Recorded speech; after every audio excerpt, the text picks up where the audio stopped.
వరంగల్ రాజకీయాల్లో ఏబిఎన్ కథనం ప్రకంపనలు రేపుతోంది. కాంగ్రెస్ నుంచి పలువురు కార్పొరేటర్లు బీఆర్ఎస్ లో చేరేందుకు సిద్ధమవుతున్నారని కథనాలతో అధికార పార్టీ అప్రమత్తమైంది. కార్పొరేటర్లతో ఎమ్మెల్యే నాయని రాజేందర్ రెడ్డి సమావేశమయ్యారు. ఏబిఎన్ కథనాలపై చర్చించారు. అలాగే నేడు రేపో కార్పొరేటర్లతో వర్ధనపేట ఎమ్మెల్యే సమావేశం కానున్నారు.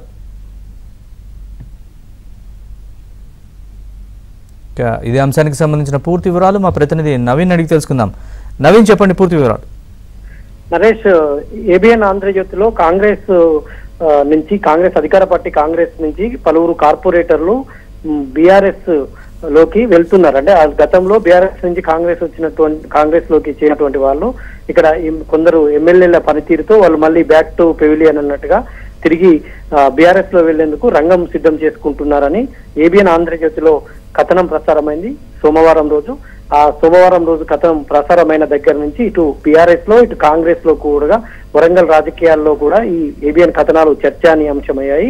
ఎమ్మెల్యేలు, మాజీ ఎమ్మెల్యేలు, బీఆర్ఎస్ కి సంబంధించినటువంటి నేతలు వీళ్ళంతా కూడా ఉత్సాహంగా మనకు ఫోన్లు చేసి ఎవరెవరు ఏంటి అనేది తెలుసుకుంటున్నారు ఒకవైపు.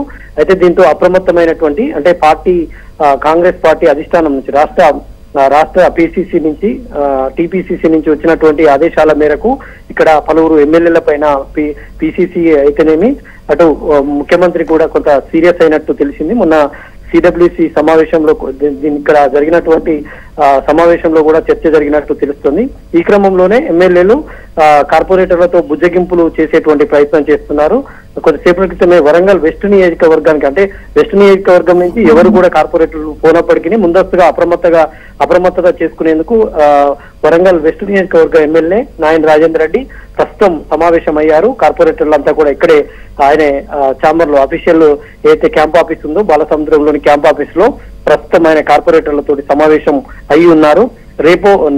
రేపో ఎల్లుండో వర్ధన్నపేట ఎమ్మెల్యే కూడా నాగరాజు కూడా ఆయన పరిధిలోని ఉన్నటువంటి కార్పొరేటర్లతోటి సమావేశం అయ్యేందుకు సన్నాహాలు చేసుకుంటున్నారు. ఎవరు కూడా తమ వల్ల వచ్చినటువంటి ఇబ్బందులు ఏంటి, తమ వల్ల ఎలాంటి ఇబ్బందులు పడుతున్నారు అనేటువంటిది తెలుసుకునేటువంటి ప్రయత్నం చేసి వాళ్లకు ఎక్కడైతే అలకాపూని ఉన్నారో ఆ కార్పొరేటర్లను బుజ్జగించేటువంటి ప్రయత్నం చేస్తున్నారు. ఎందుకంటే రజతోత్సవ సందర్భంగా బీఆర్ఎస్ భారీ చేరికలకు సన్నాహాలు చేస్తుంది. పోయినటువంటి నేతలందరినీ కూడా తమ వైపు తిప్పుకునేందుకు ఇప్పటికే రాష్ట్ర స్థాయి నుంచి పలువురు నేతలు రంగంలోకి దిగారు. బోయినపల్లి వినోద్ కుమార్ చాలా మంది కార్పొరేటర్లతోటి మంతనాలు జరిపి వాళ్ళందరినీ కూడా రప్పించుకునేందుకు ప్రయత్నాలు అయితే చేస్తా ఉన్నారు. దాంతో పాటు ఓ మాజీ ఎమ్మెల్యే వర్ధన్నపేటకు సంబంధించినటువంటి మాజీ ఎమ్మెల్యే కూడా త్వరలో బీఆర్ఎస్ పార్టీలో చేరబోతున్నారన్నటువంటి చర్చ కూడా వరంగల్ రాజకీయాల్లో ప్రకంపనలు రేపుతుంది. మొత్తంగా ఏబిఎన్ ఆంధ్రజ్యోతిలో వచ్చినటువంటి ఇన్సైడ్ కథనాలు ఇటు కాంగ్రెస్ లోను అటు బీఆర్ఎస్ పార్టీలోను చర్చానీయాంశంగా మారాయి.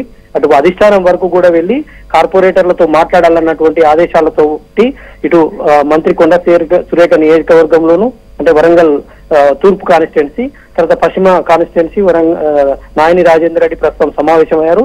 రేపు వర్ధన్నపేట ఎమ్మెల్యే కూడా ఆయన పరిధిలో ఉన్నటువంటి కార్పొరేటర్లతో సమావేశం కాబోతున్నారు. వీళ్ళందరినీ కూడా ఎందుకంటే ఇంకా 1 year మాత్రమే వీరి పదవీ కాలం ఉంది.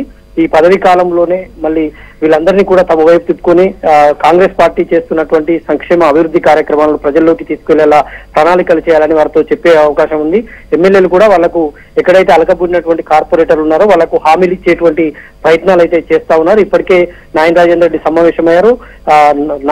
వర్ధన్నపేట ఎమ్మెల్యే నాగరాజు కూడా పలువురు కార్పొరేటర్లతోటి మంతనాలు జరిపినట్టు ఆయన అంచర్ల ద్వారా సమాచారం పంపినట్టు తెలిసింది.